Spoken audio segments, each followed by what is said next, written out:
In the year 20XX, a catastrophic earthquake rocks Japan. As skyscrapers sway and streets crack open, a young man acts on pure instinct, leaping forward to shove a small girl clear of tons of falling debris. Shouts of warning are lost in the city's roar. His heroic act cost him his life. Pinned beneath the wreckage, bleeding out, his final thoughts are of the child he saved, a complete stranger. He reflects on the strange parallel to his own parents' demise, a fate he never imagined he would share. As his consciousness dims, a memory surfaces, his parents standing together. He finally understands their sacrifice, a concept that had always eluded him until this very moment. His existence dissolves into a fleeting streak of light against the darkness, a passage from one reality to another. Then, awareness returns with a jolt as a pair of eyes, impossibly small, flutter open to a new world. He finds himself staring at a slatted screen, the light filtering through it unfamiliar. A wave of confusion hits him. Where is he? How could he possibly still be alive? He tries to examine his surroundings, but his own hands enter his field of vision. They are tiny, pudgy, and utterly alien. He wonders if they can truly be his. His small hand reaches out, touching the chest of someone nearby. He looks up into the tear-streaked face of a man he recognizes instantly. Dad? The shock is overwhelming. He struggles to process the impossibility. His father is supposed to be dead. As this thought races through his mind, he catches sight of a woman's dark hair just beyond the man. It's his mother. She gazes down at him, her voice gentle as she tells him his name is Kai. As she and his father hold him, she thanks him for being born. In that moment, he understands. He has been reborn, and somehow, his parents are here with him. He reeled from the shock, his infant mind struggling to comprehend the situation. What was happening? Where is he? His confusion mounted as he found himself cradled in the arms of his mother, his father standing beside her. He was certain he had died, and that they were supposed to be dead too. The question echoed in his mind. Why was he a baby again? His mother, Akiko, wept with joy, her voice soft as she spoke to her husband. The impossible thought solidified in Kai's mind. He had somehow traveled back in time. His father leaned in, his expression tender as he asked his wife to take care of their son. The final piece of the puzzle clicked into place for the infant. Even his name, Kai, was the same as before. Their moment was interrupted by a man with white hair, who addressed Kai's father as Shirakami Dano. He instructed them to step back, announcing that a spirit summoning ritual was about to begin. A look of distress crossed his father's face. He was held firmly, his eyes wide with alarm. A ritual? What do they mean? A sense of dread began to creep over him. He found himself in a large, formal hall with a tatama floor and shoji screens. His parents knelt in the center, surrounded by several solemn figures, women in traditional robes and men in uniforms identical to his father's. The white-haired man addressed his father again, reminding him that he should have prepared himself for this moment. As an infant, Kai could only observe, sensing the heavy, strange atmosphere that filled the room. He continued, his voice steady as he explained the purpose of their gathering. For ages, evil spirits have caused large-scale earthquakes, mass killings, and other disasters. To prevent these calamities, he stated, the evil spirit's desire must be satisfied by allowing it to possess the body of a newborn child. He concluded with a final, chilling declaration. The only ones capable of performing this rite are a group known as exorcists. The implication hung heavy in the air. Kai was the sacrifice. He listened as the men spoke, their voices grave. They discussed their mission to protect humanity's peace, a mission that hinged on this ritual. If it were to fail, unimaginable disasters would befall the world. The stakes were even higher this time, as the spirit they were summoning was the strongest of all, the demon god Doma. Kai's father acknowledged the terrible price, his voice strained. As he grappled with this grim reality, two attendants urged him to hurry, warning that if he remained so close to the baby, they would all be caught in the ritual's effects. He looked on, his face a mask of anguish, a stark contrast to the mother's expression. She lay on the bed, her gaze filled with a quiet, heartbreaking resolve. Her voice was soft as she apologized, though for what, Kai could not yet understand. The men in attendance stood by, their forms distant and somber. A moment later, the purpose became clear as a ritual instrument adorned with bells was brought forth. The exorcist announced the start of the summoning ritual for the demon god Doma. As his mother held him close, a sudden, powerful energy pulsed through the room. The energy emanated from the ritual space where he and his mother now lay. Tears streamed down his mother's face as she begged for his forgiveness, asking him to forgive her for leaving him behind. Confused, Kai could only wonder at her words as a monstrous, shadowy form began to coalesce before him. The shadowy mass was the demon, and a voice echoed directly inside Kai's mind. It acknowledged his sense of self, even as a baby, but dismissed it as irrelevant. The voice declared that soon, Kai's body would be possessed by the great Doma, and he could only watch from within, trapped by its curse. Before the possession could begin, the demon proclaimed its first act. It would send his mother to her death. Dark, violent tendrils of energy erupted from the mass and shot towards her, engulfing her in an instant as Kai watched in horror. The swirling vortex of dark energy tightened around them. The horrifying realization struck him with full force. This malevolent spirit was trying to kill his mother. He was powerless, a helpless infant watching the one person he had just reconnected with in this new life being taken from him. He could do nothing but watch, trapped in a situation he couldn't even begin to comprehend. He is suddenly plunged into a vision of a future he desperately wants to avoid. He sees himself as a 6-year-old boy, dressed in black for a solemn gathering. He overhears whispers of pity from onlookers, discussing the unfortunate fate of a Shirokami couple who died saving a child they didn't even know, leaving their own young children behind. The thought echoes in his mind with absolute certainty. He does not want this. In this grim premonition, a voice calls out his name in alarm, questioning his actions as he reaches for something on a table. The vision fades, but the sorrow remains. Lying helpless, he thinks of his mother and father, wondering if people are truly saying they don't care what happens to their family. A single tear escapes his eye. The weight of that potential loss crushes him, and tears stream down his face as he silently asks why this would happen. A surge of defiant energy erupts from within him. He rejects that future completely. He never wanted it, and he will not allow it to happen. This powerful resolve manifests in the present moment. As Kagami rushes to intervene, the demon god, Doma, recoils in shock. The infant, Kai, is actively resisting its control. A clear, determined thought emanates from the baby. This time, I'm going to protect them. The sudden shift in spiritual pressure startles the onlookers. Kai's father turns in disbelief as the other exorcists exclaim that the menacing aura of the demon god's curse has suddenly vanished. He rushes to his wife's side, calling her name. Akiko-san, conscious and holding their son, looks up at him, weak but alive. She confirms she's all right and immediately asks about Kai's safety. His attention shifts to the infant. He can feel the dark mana of the demon god Doma now residing within Kai. The summoning ritual was a success. Yet, he cannot comprehend how this is possible, as the deadly curse meant to kill his wife never activated. Akiko stares, beads of sweat on his brow, declaring the situation completely unprecedented. The price for the summoning ritual, the curse that kills the mother, was never paid, yet the summoning was complete. He stared at the mother and child, his mind reeling from the impossible outcome. The curse of the demon god Doma was known to be absolute, a power so strong that even midwives and shrine maidens involved in the ritual often perished. It was an ironclad rule that the child possessed by the evil spirit must kill their mother. There had never been a single case where the curse failed to activate. His shock hardened into a grim resolve. He turned to the child's father, insisting that the hidden power within the infant could go on a rampage one day. For the safety of all, he declared, they must dispose of the child immediately. The father recoiled in disbelief, shouting at Akiko that he wouldn't let him do such a thing. Even the infant, Kai, seemed to register the man's cruel words, his eyes wide with a strange awareness as his father's internal rage simmered. Hearing the threat, Akiko-san cried out her husband's name, her expression a mask of terror.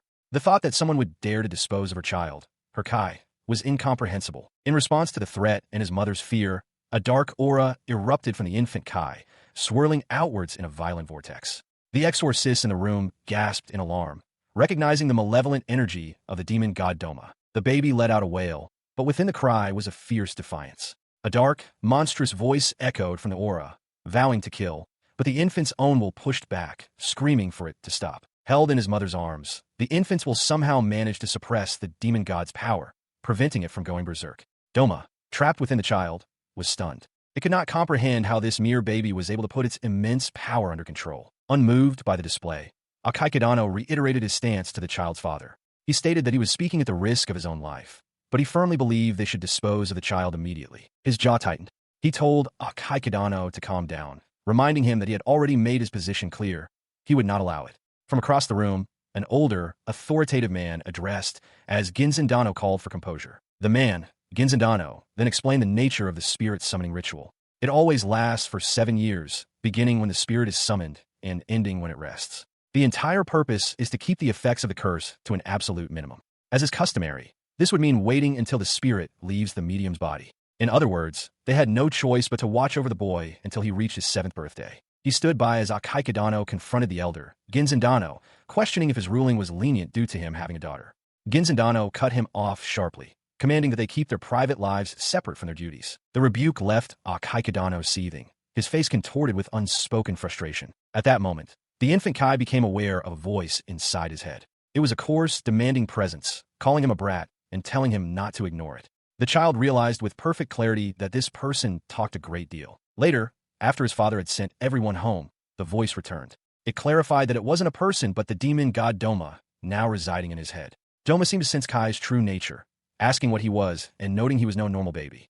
As this internal exchange occurred, Kai's mother noticed her husband's troubled expression. He turned to her, beginning to explain something he knew would be difficult for her to believe. He told her that a short while ago, for just an instant, he felt a faint light-based mana coming from Kai. It happened, he explained, at the exact moment Doma's dark aura vanished. He then confirmed that he, too, had felt it. He speculated that only they could have sensed it because of their proximity to their son. The discovery was astounding. He had never heard of anyone possessing mana with two conflicting attributes like light and dark. As he lay listening, Kai looked up, contemplating his future. With these two opposing forces within him, he realized it was possible he could become someone truly amazing. For years past, the Master received an update regarding a spirit fiend attack that had just occurred. Exorcists were already on the scene, and thanks to their efforts, there had been no major casualties. In a world I was reborn into, Japan, specifically the city of Tokyo, was fundamentally different. Here, people could manipulate a power known as mana. They used this power to combat threats called spirit fiends, monstrous entities that could appear in the midst of daily life, leaving destruction and victims in their wake. My father observed that for a child, I was unusually knowledgeable about exorcists. I found this normal, considering both he and my mother were exorcists themselves. He looked at me seriously, stating that if I truly wished to become one, I would need to begin my training as soon as possible. He knelt down to my level, his tone growing more somber. He explained that the other exorcists fight to protect the world, but their purpose isn't simply to kill spirit fiends. He then asked if I truly understood the grave danger posed by the creatures they faced. His gaze drifted into the distance as he continued, confirming that it is a life-threatening occupation. He admitted that they sometimes get injured, and on occasion, even lose their lives. He stressed that this was precisely why I needed to think carefully about my future. The strength of an exorcist was necessary, one day, to protect him and my mother. I listened, absorbing the weight of his words. With a newfound resolve hardening my expression, I looked up and declared my intention plainly. I want to get stronger, too. My father watched, a hint of surprise on his face as I turned to leave. I then ran through the house, calling out for my mother. Spotting her down the hall, I announced cheerfully that I was going outside to play. She acknowledged my excitement, asking if I was headed for the garden and reminding me to be careful. I shouted back an enthusiastic okay before heading out. As my parents watched me go, my mother remarked to my father that I sometimes say things only an adult would. Despite this, she confessed that seeing my childlike figure running off to play brought her a sense of relief. She then asked if I had once again expressed my desire to become an exorcist. My father confirmed it with a simple, knowing word, bingo. He added that it was only natural, after all, because they were an exorcist family. He watched his son walk away through the family compound, voicing his concern that being from one of the 7 great families might be putting too much pressure on the boy. Kai, however, seemed untroubled, lightly tapping and skipping his way across the stepping stones of a garden pond. He continued on, his wooden sandals clicking on the stone path as he headed into a wooded area, agreeing to himself that it was time. Suddenly, a voice called him a brat. Kai turned to see another young man with two-toned hair, who smirked, confident that no one from the house should have been able to see him come this far. The newcomer asked if Kai would mind humoring him again today. With a determined expression, Kai simply agreed. The boy's playful demeanor vanished as dark energy erupted around him. He declared he was just kidding about having free time, questioning if Kai really thought he would say such a thing. This intense power, he explained, was how one learned to give up. He mused that he could now stop thinking entirely. He then turned his head and called out a name into the wind. Doma. In response, Yutuheim appeared, chiding the boy for his cockiness and reminding him how desperately he fought as a baby. As Kai watched, he finally understood. He had been challenging these attempted possessions ever since he was born into this world. A memory surfaced of his mother holding him as a wailing infant.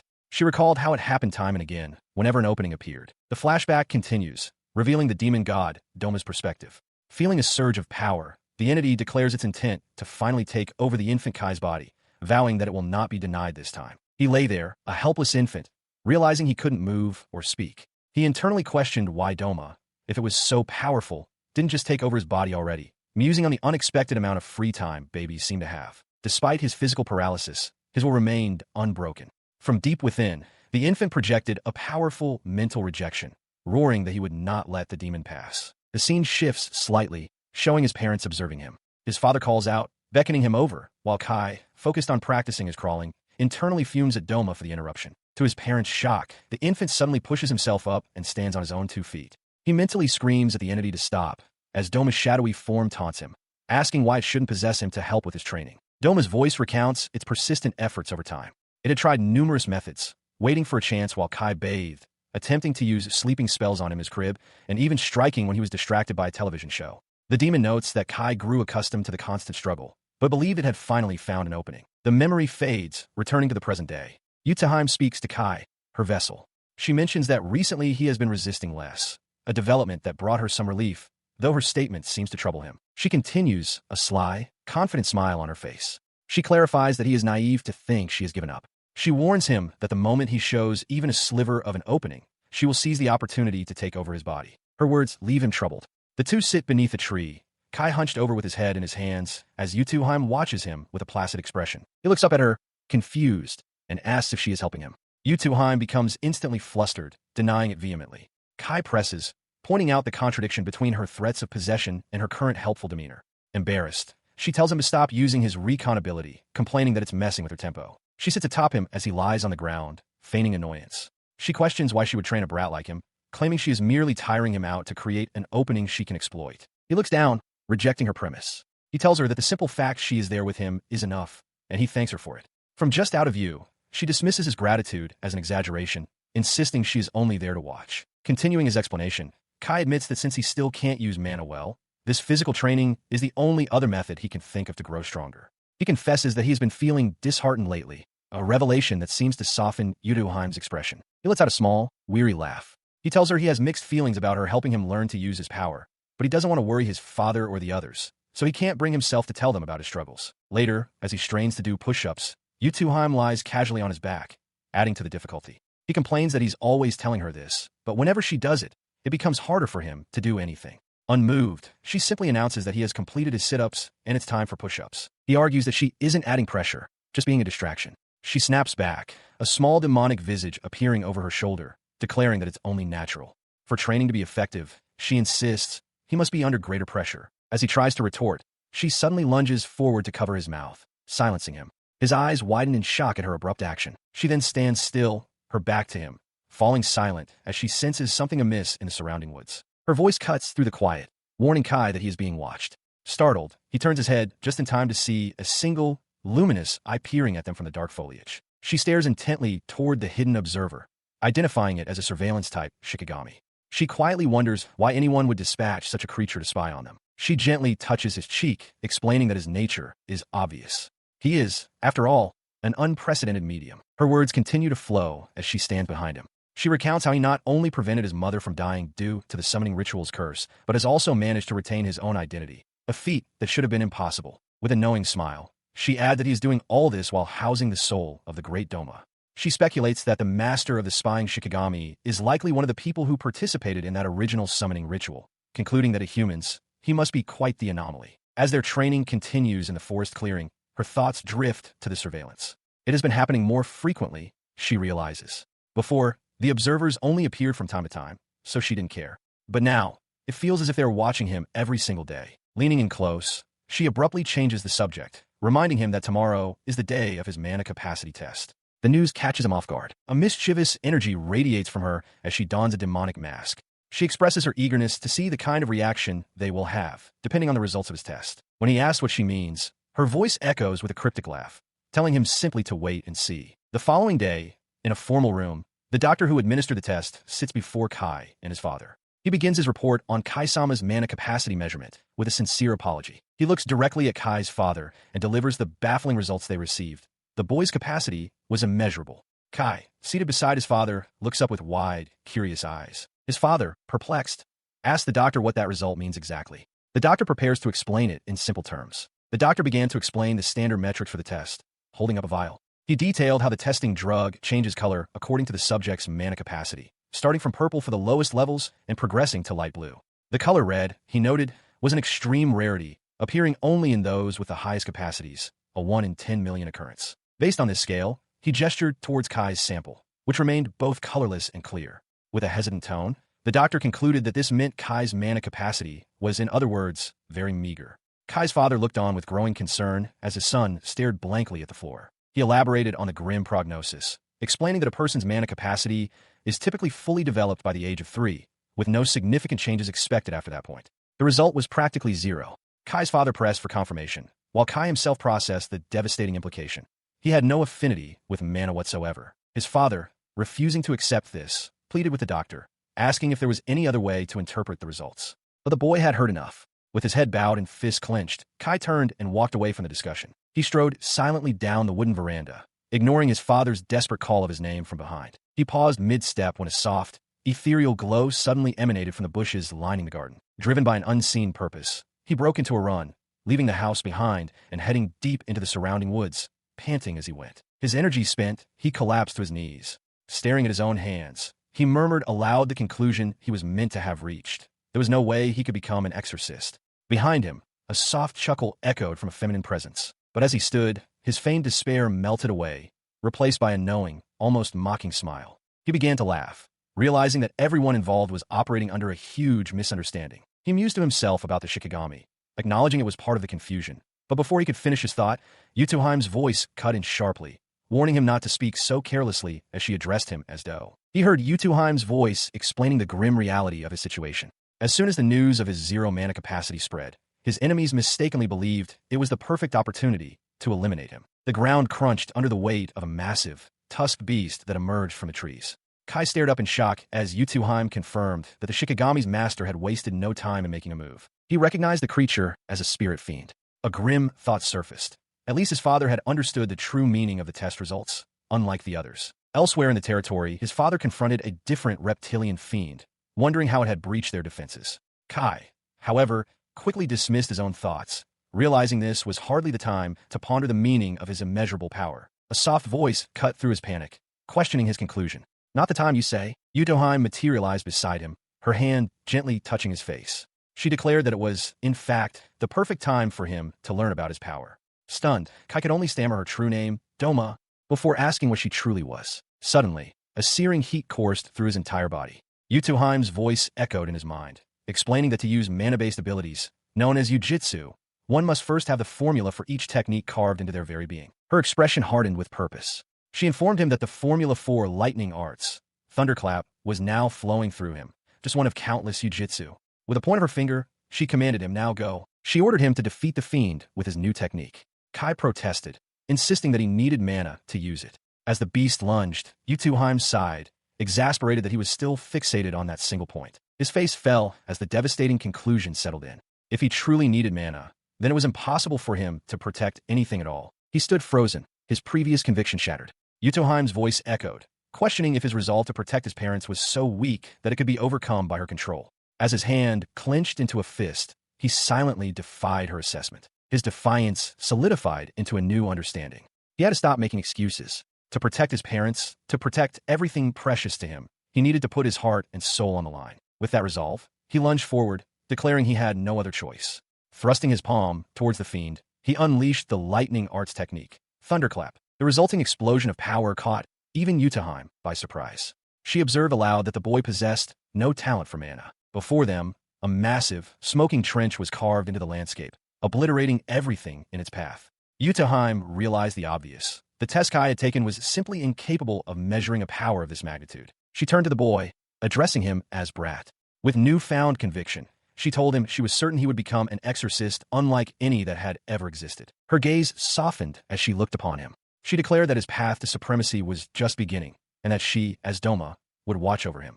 Under the guidance of the demon god, Kai's talent had finally begun to bloom, opening the path for his story to become the strongest. At the sight of a massive explosion that has torn through the estate grounds, a group of exorcists surveys the damage. The Shirokami family has been thrown into disarray by what they believe was a single attack. The master addresses Kai's father, stating that based on the footprints, a spirit fiend undoubtedly managed to infiltrate. His father, however, expresses disbelief, finding it impossible that a fiend could cause such destruction on its own. Overwhelmed by the discussion of the event he caused, Kai stands silently, his expression fraught with worry as the adults continue their investigation behind him. As he stands apart from the group, Yutoheim appears beside him, poking his cheek. She questions his need to hide, asking why it would be a problem for his parents to learn of his powers. Kai retorts that there are plenty of reasons, insisting that if they found out, they would just be worried. He irritably tells her to stop. Deciding to leave the tense atmosphere, he quietly sneaks away, glancing back one last time at his parents. Meanwhile, the master remarks to Kai's father on the immeasurable power that was unleashed,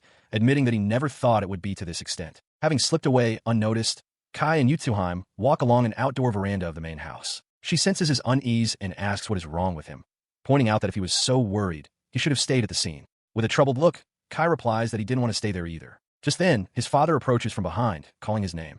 He asks Kai if he heard the huge explosion earlier that caused a massive fuss in the garden. He continues, explaining that the situation is quite serious and has everyone riled up.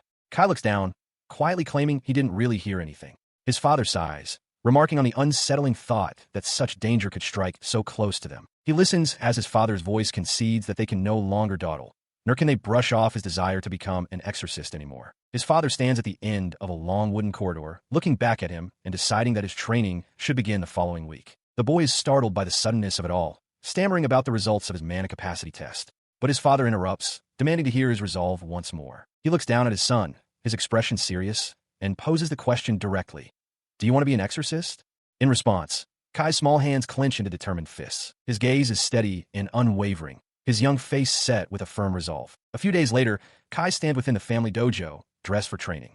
Yutaheim, perched on his shoulder, remarks on the impressive dojo befitting a famous exorcist family and asks if he's nervous. Kai admits that he is, now that the moment to begin his training has finally arrived. His father then introduces a young woman, asking Kai to call her Kagami, his new exorcist instructor. Kai is surprised, having thought he would learn directly from his father. His father explains that because Kai is a medium, he requires an instructor experienced in teaching medium children how to draw out their power. After a difficult search, he finally met Kagami. The boy looks at his new teacher with a questioning expression. Kagami returns his gaze with a sharp, intense stare, an almost electric energy crackling around her as she sizes up her new student. Before the training began, his father had presented him with a small, cross-shaped object, explaining that it was a protective charm. He had told his son that the charm was proof he would always be watching over him, encouraging him to do his best. With a determined cry, Kai accepted. He watches his father depart with his new instructor, Kagami, a look of consternation on his face.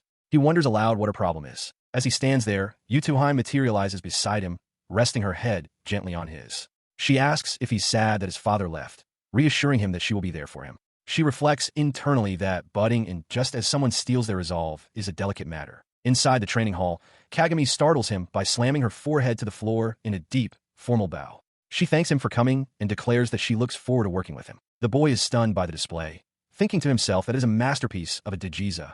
Kagami, still prostrate, seems confused by his lack of response. She asks if it is all right for her to raise her head, adding that she would like nothing else. Flustered, Kai quickly tells his new sensei to please get up. With a strained expression, she agrees and begins to push herself up from the floor, acknowledging his request. Now standing, Kagami crosses her arms and casually tells him to enjoy himself. Confused, Kai asks what she means. She explains that sandbags are for punching and kicking to train one's striking abilities. When Kai questions what a sandbag has to do with anything, she misunderstands, deeply apologizing and offering to become a hanging-type sandbag immediately. He quickly clarifies that he wants to become an exorcist.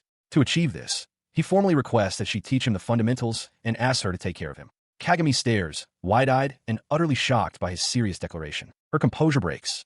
The case she was holding clatters to the floor as she processes his words. This child, is he really a possessed child? She gasps, covering her mouth in realization. She quickly apologizes, dismissing her reaction as nothing. Regaining her focus, she confirms that if that is what he desires, then it is something she specializes in as well. Her composure falters as a wave of self-doubt washes over her. It's impossible, she thinks, her face shadowed with distress. She recalls the official terminology, medium children, but the derogatory label, possessed children, echoes in her mind. A harsher, more certain thought cuts through her conflict. They cannot be called anything other than possessed children. Memories of the countless, indescribable humiliations she endured surface. She remembers other children taunting her, threatening her, and ultimately deciding to use her as a target, a ball for their cruel games. The memory culminates in the looming shadow of the strongest evil spirit she faced, the demon god Doma.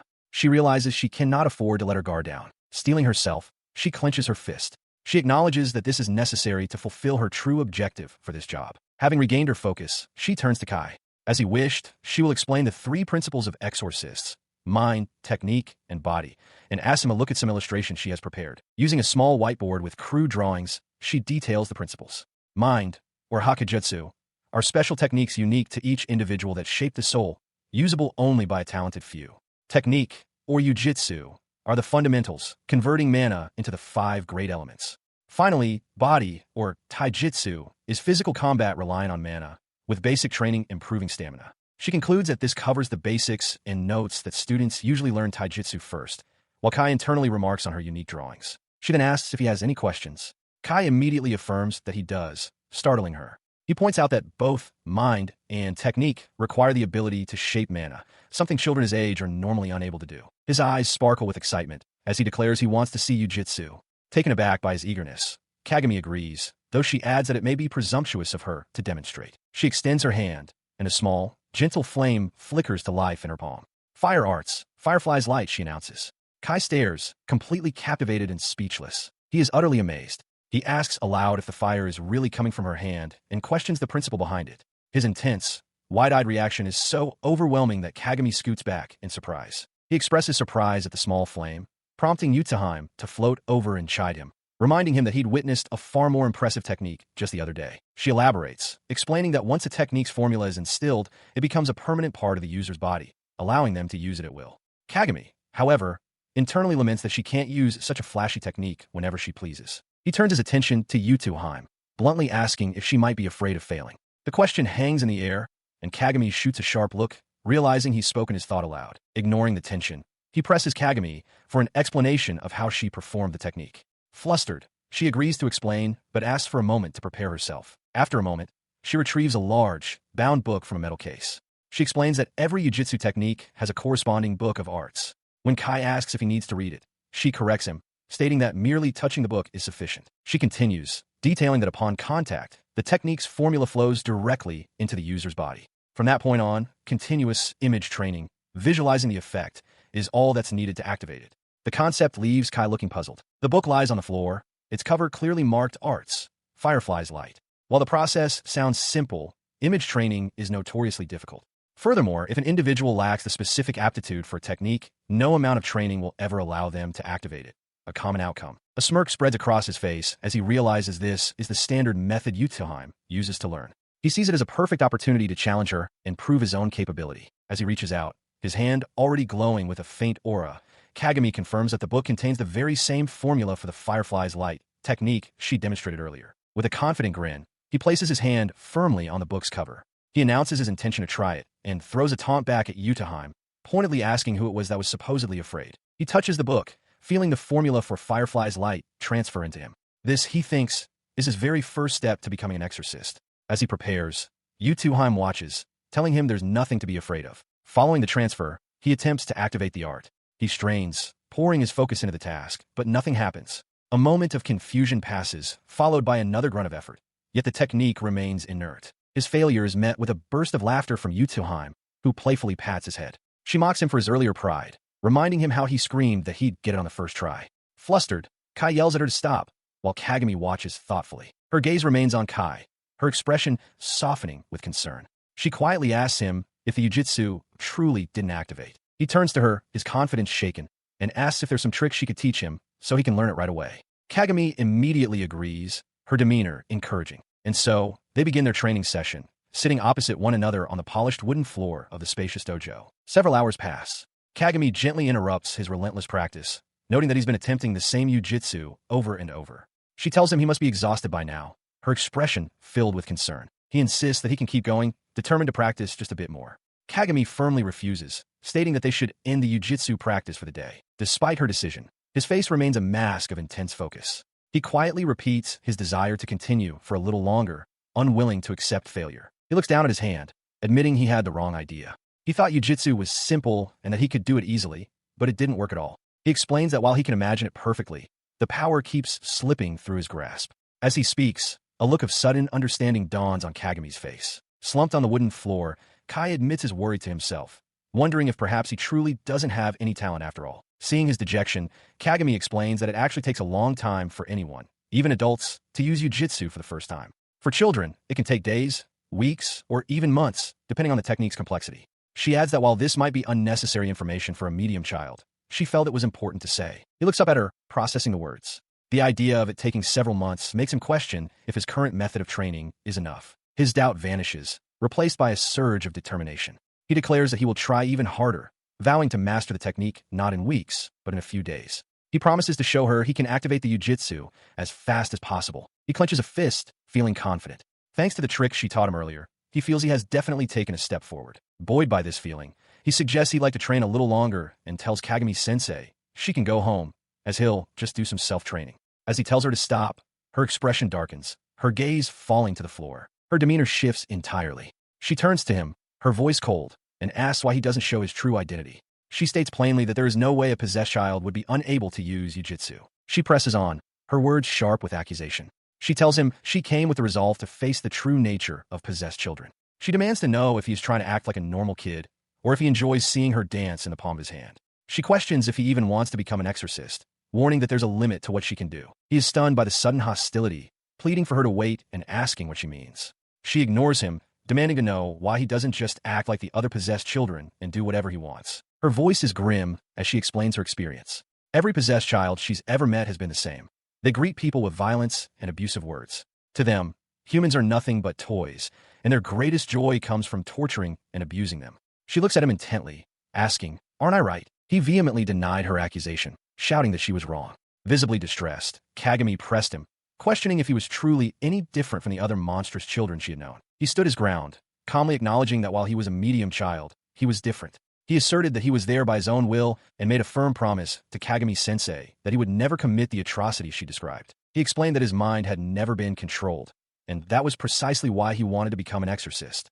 The reason, he revealed, was the memory of his parents, who had always cared for and protected him. A vision of their loving embrace solidified his conviction. His family was not something he would ever trade for the world. He elaborated on this, confessing his terror of losing them again after the miracle of his own survival.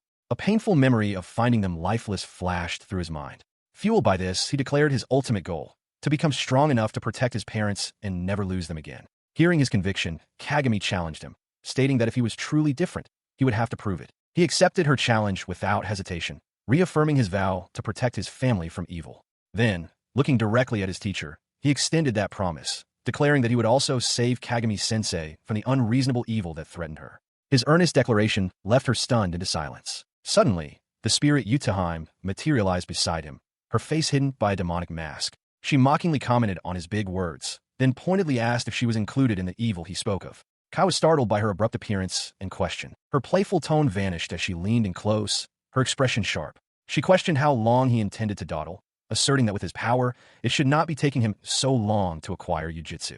The pointed question left Kai completely bewildered. As if summoned by the thought, Kagami voiced a similar concern. She stated that he should already be able to use a technique called Firefly's Light. Kai reacted with shock, asking how that could possibly be. Yutaheim's voice offered guidance, unheard by Kagami.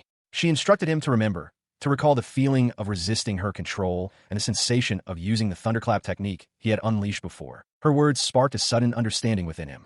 He clenched his fist, a look of realization on his face, and quietly thanked Doma.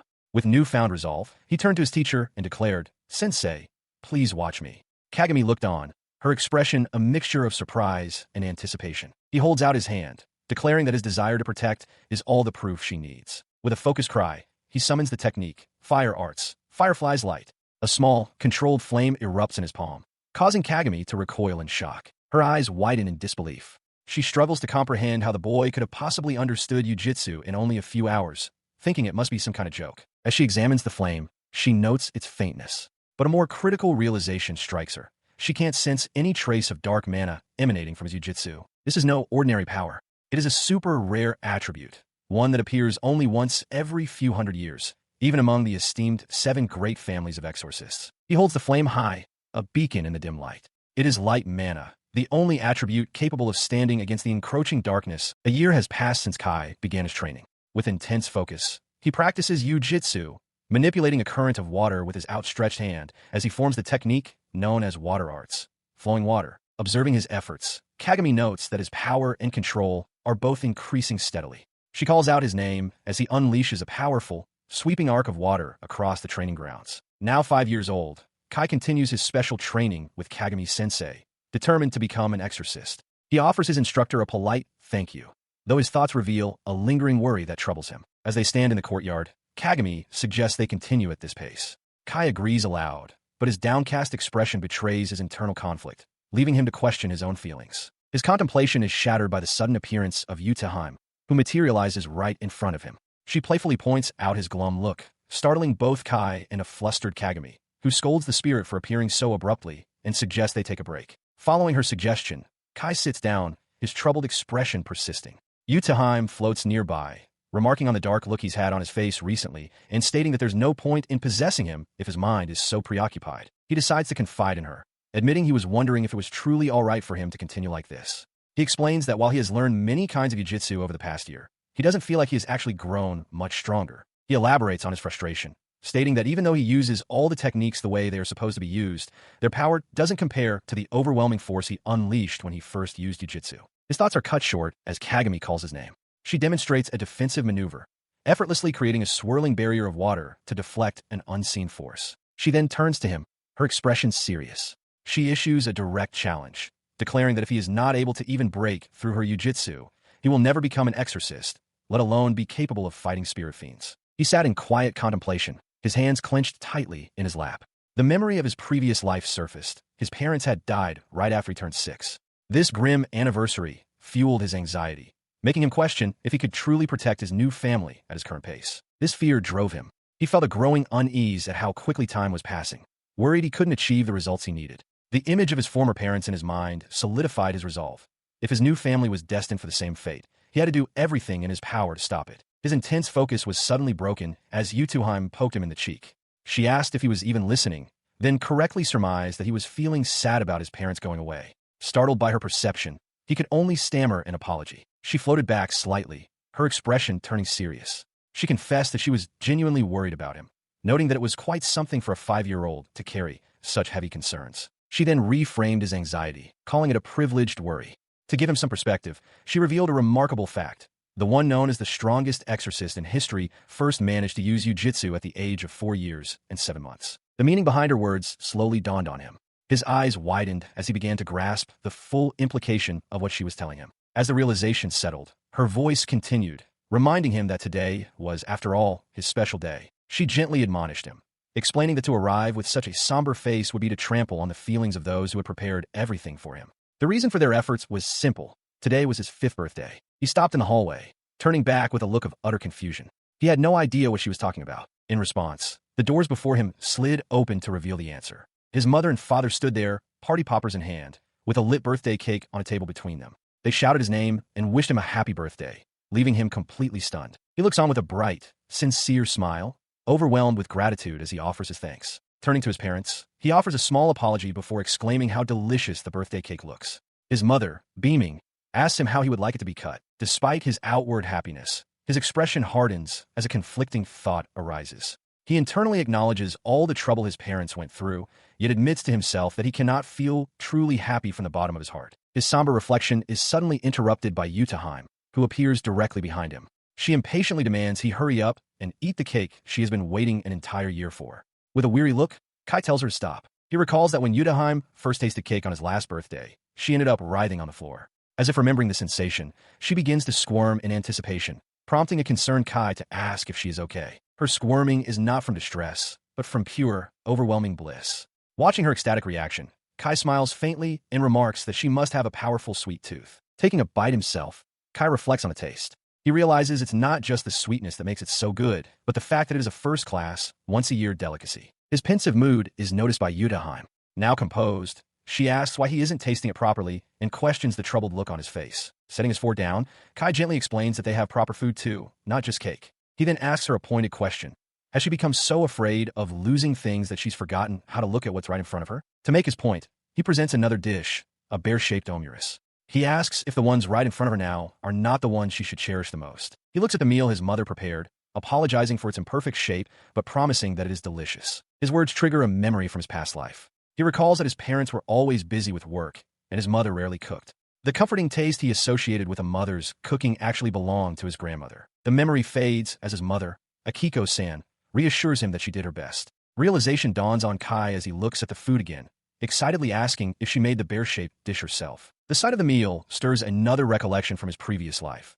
The only truly special day was his birthday, when his mother would always make him a special meal, bringing him immense happiness. He brings that same childhood joy into the present, taking a massive bite of the food. He declares it delicious, much to the surprise of his parents, who wonder if he was really that hungry. He finishes the plate in moments, his face beaming with pure delight as he holds up his bowl and eagerly asks for a second helping. His father watches with amusement and concern, warning Kai not to eat so fast. The warning comes too late as Kai begins to cough, having choked on his food. His father quickly offers him a drink. As he coughs, a gentle hand offers him a cup. It is Kagami, who has begun pouring tea. She apologizes, feeling she made them go to the trouble of preparing it, but Kai assures her it's fine. She explains that since she was invited but couldn't help with the preparations, she wants to at least contribute in this way. With a soft thud, she places a wrapped gift on the table. He dismisses her sentiment, insisting that he was the one who invited her unexpectedly. He tells her he is simply thankful that she came to celebrate with him. He listens as his father expresses sincere gratitude to Kagami for overseeing his training. His father explains that because Kai is a medium child, they have been cautious, limiting his interactions with anyone outside of their immediate family. He then speaks up, adding his own thanks. He tells Kagami he is truly grateful for her guidance and formally asks her to continue taking care of him in the future. A slightly flustered Kagami agrees. She bows her head slightly, making a solemn promise that she will continue to watch over Kai. The formal moment is suddenly interrupted by a loud wail. Kai turns in surprise to see his mother remarking on the noise as a small baby cries from a nearby cushion. His mother kneels beside the infant, asking Kai if his little sister wanted to celebrate his birthday with him too. The baby, whose name is Meguri, continues to weep, her small face scrunched in distress. Seeing his sister's tears, Kai asks his mother to let him hold her. As she passes the infant to him, he recalls that it was around this age that he and his sister from his previous life had become estranged. After their parents died, they were both immature and clashed often. A wave of regret washes over him, feeling he failed to do more for her as her older brother. In his arms, however, his new sister Meguri has completely calmed down. She gurgles happily, reaching for his face. His mother observes warmly that Meguri truly loves her big brother. He gazes down at the infant, a look of quiet determination settling on his face as he softly agrees. He holds his infant sister, a firm resolve solidifying in his mind. In this new life, he vows he will be able to change Meguri's future for the better. His father overhears his quiet muttering and asks what he meant by this time. Kai quickly dismisses the question as nothing, looking down at the sleeping Meguri and silently promising to cherish her properly. The tranquil family moment is abruptly shattered as his mother suddenly loses her balance, her body lurching forward as she begins to collapse. She crumples to the tatami mat. Both Kai and his father cry out her name, their faces frozen in shock and alarm. Her husband rushes to her side, urgently asking if she is okay. With a weak expression, she apologizes, explaining that she suddenly feels faint, perhaps a bit anemic. He presses her, unconvinced, asking if she is experiencing any other symptoms. She insists she is fine, just a bit dazed, but as she speaks, her foot twitches almost imperceptibly. With his mother now resting on a futon, Kagami addresses his father with grave concern, stating her belief that it would be best to take her to a hospital. He agrees with her assessment. Kagami immediately offers to look after the children in the meantime, allowing him to focus entirely on his wife. Turning to face her, he formally entrusts both Kai and Meguri to Kagami's care. As the arrangements are made, an unsettling detail hangs unnoticed above them. A vase, adhered to the ceiling, its contents defying gravity in a silent, ominous display. A phone call is in progress. A voice reports on the situation at the Shirakami household, confirming that only the possessed child and his infant sister are present, and that no servants are near the dojo. On the other end of the line, a man with long, wavy dark hair and a sinister grin lounges in a chair. He acknowledges that everything is finished, and his informant confirms it. His smile widens with malice as he casually mentions that the medicine he gave the missus only made her a little dizzy, with no other side effects. He muses that using poison would have been fine as well, then tells his contact to wait, as he will be there soon. In response, the hand holding the phone on the other end tightens its grip. The man with the wavy hair lets out a low chuckle, which quickly builds into a full-throated, mocking laugh. He leans forward, his expression dripping with contempt, questioning how a family like theirs could possibly find happiness. He declares that it simply cannot be possible. Meanwhile, at the dojo, Kagami stands near the entrance, her gaze fixed on her phone with a serious expression. Inside, Kai sits on the wooden floor with his infant sister, Meguri. He thinks to himself that the time has finally come to make his enemies taste the same despair he once felt as the threat of a resentful man. At the Shirakami house, a strange sensation lingers in the air as Kai watches his little sister, Meguri, crawl. He encourages her to come closer, but as she reaches forward, the infant suddenly tumbles, her balance lost in an instant. He catches her, holding the giggling baby in his arms. He looks at her joyful, untroubled expression and reflects on how carefree she is. From behind him, Yutoheim remarks that Meguri is completely different from how Kai was as a baby. Kai internally acknowledges the difference, recalling that he, too, was innocent like this once, at least in front of his parents. Yutoheim continues her teasing, observing Meguri's intensely serious expression and saying that Kai looked like a monk completely devoted to his training. Kai protests, insisting he never made such a strange face. As Yutoheim quietly thanks Doma for the amusing memory, Kai sighs. He internally blames the demon god for his serious baby face, a result of constantly fighting for control whenever an opportunity arose. Leaning in close, Yutoheim's tone shifts. She accuses him of trying to distract her, suggesting he's doing it so he won't have to worry about his mother so much. Kai's taken aback by this sudden accusation. He starts to deny it, but she quickly admits she was only teasing. Her expression turns serious as she tells him there is something more important they need to address. With Meguri on his lap, Kai asks what she means.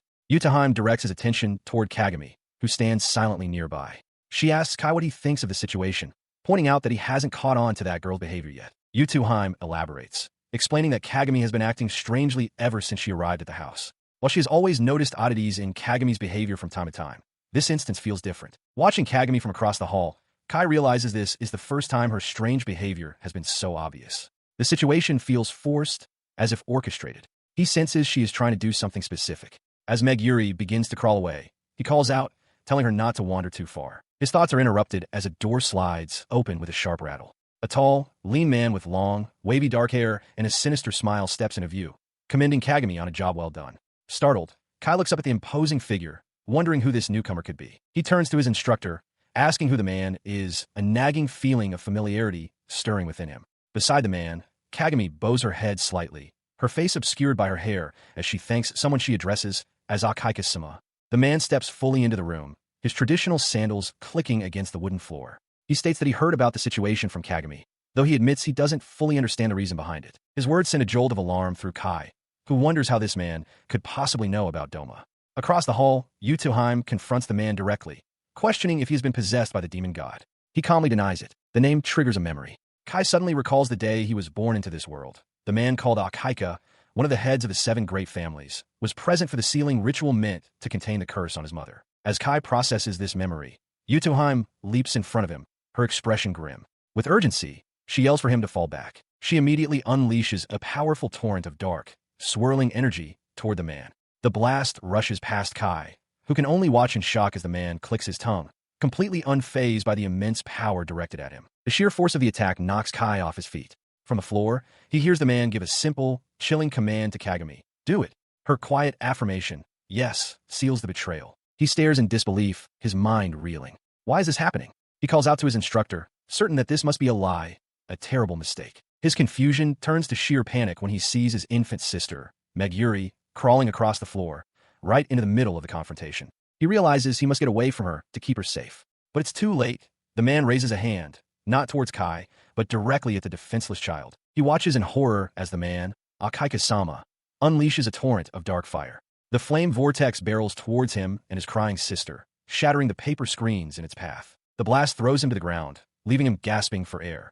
He lies prone, the world around him a haze of smoke and splintered wood, as Yutaheim stands silently nearby. From across the room, Akaika-sama smirks, acknowledging Yutaheim's silent challenge. He mockingly agrees to get rid of them both, marveling at his own willingness to kill a child.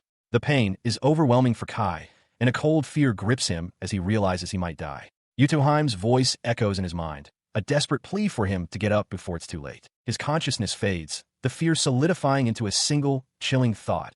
He is going to die again, just as senselessly as he did in his past life. As this grim realization sets in, the man raises his hand once more, declaring the end and preparing another fire technique. Kai's mind screams for his body to move, but his limbs refuse to obey. He strains against his own paralysis, panting with effort and confusion. He doesn't understand why his body has failed him at this critical moment. Just as his hope begins to fade, Kagami steps between him and the attacker. Akaika-sama lowers his hand, his voice laced with cold surprise as he questions her apparent rebellion against her employer. He accuses her of straying from her mission to monitor Kai's condition. Kagami acknowledges his point, but explains that the hope Kai gave her felt like the truth, resonating deep within her heart. She declares that she will save him from the unreasonable evil that threatens them. Her resolve solidifies. Internally, she admits she can no longer lie to herself. Her feelings have hardened into conviction. She acknowledges the truth, that this child is the demon god Doma, but because of something that has happened repeatedly, she finds herself unable to act against him. His voice cuts through her thoughts, reminding her of her duty. He recounts how, for the past year, she has been undertaking his request to monitor Kai. He states plainly that they both know this is necessary because Kai is an unprecedented medium, one who holds the potential to bring about a great disaster. He is met with firm defiance. Kagami insists that he must be aware that in the past 5 years, not a single disaster has occurred. She declares with conviction that Kai is not a dangerous heretic. She steps protectively beside Kai, placing a hand on his shoulder. She offers one more piece of information, stating that rather than a heretic, Kai is an unprecedented savior. Her gaze softens as she looks down at the boy. She explains that before considering his status as a medium, he is simply a child, perhaps a bit cheeky and attention-seeking, but ultimately, an ordinary, humble, and kind boy. Her plea is met with a dismissive smirk. Akaika-sama raises a hand, cutting her off as he unleashes his power, roaring the name of his technique. Great Flame Vortex! A torrent of dark fire erupts from his palm, surging directly toward her. The vortex of black flame consumes the space between them, a churning maelstrom of destructive energy. In its path, Kagami prepares to defend herself, summoning her own power. She counters with her water arts, erecting a shimmering shield. Akaikasama mocks her effort from within the flames, deriding the frail wall she has made as his attack begins to overwhelm her defense, turning the water to steam. The force of the blast throws her violently to the ground. Kai cries out her name in horror as Akaikasama looms over her fallen form, dark energy still crackling around his hand. He coldly informs her that he didn't come to listen to her foolish thoughts. What Kai is no longer matters. He unleashes an even greater power, a devastating wave of hellfire that engulfs the area, seemingly burning away all hope.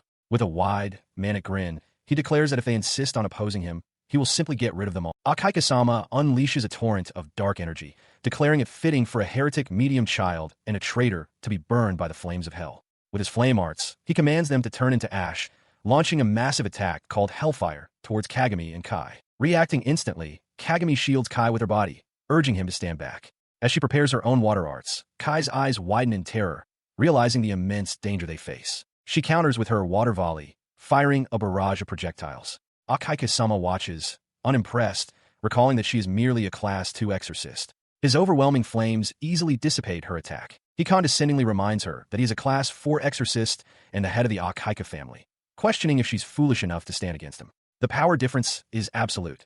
Kagami collapses to her knees in defeat. As she falls, he ensnares her with another flame art, the Firewax Prison. Dark tendrils wrap around her, binding her completely. He mockingly offers to teach her the true meaning of his power. His face twists into a cruel, sadistic grin as he looms over the captured Kagami, savoring his complete dominance. He continues his taunts, sneering that she's nothing more than a sandbag now.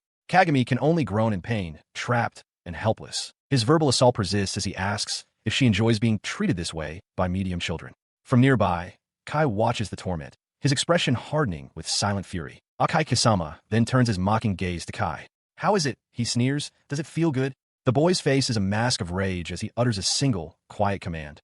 "Stop." His command is followed by action. Kai, trembling with anger, grips Akaikasama's leg. The powerful exorcist looks down, his expression shifting to one of pure bewilderment at the child's sudden act of defiance. He looks up at the towering exorcist, pleading that if Akaikasama's goal is to eliminate a heretic medium, then killing him alone should suffice. He insists that Kagami-sensei has nothing to do with it. In response, Akaikasama lets out a thoughtful, almost amused sigh, his cruel smile unwavering. He tells Kai that he is mistaken and that his reasoning no longer matters. His true purpose, he declares, is simply to punish someone who dared to oppose him, making an example of her to show what happens to those who bear their fangs in his direction. He thinks to himself that Akaikasama is just like his father, Akihiko. Akaikasama confirms the boy's unspoken thought, admitting that everything he is doing is a lesson for Akihiko. He reveals that Kai being a heretic is merely a pretext, and that he doesn't care if the boy is possessed. His tirade then shifts to Kai's mother, Mayumi, questioning why she survived giving birth to a medium child. He grips Kai's face, his expression twisting as he confesses his true motivation, resentment. He explains that the moment he realized Mayumi was pregnant with a medium, a certain thought crossed his mind, and he menacingly asks Kai if he knows what it was. Kai is stunned by the revelation of this deep-seated grudge against his father.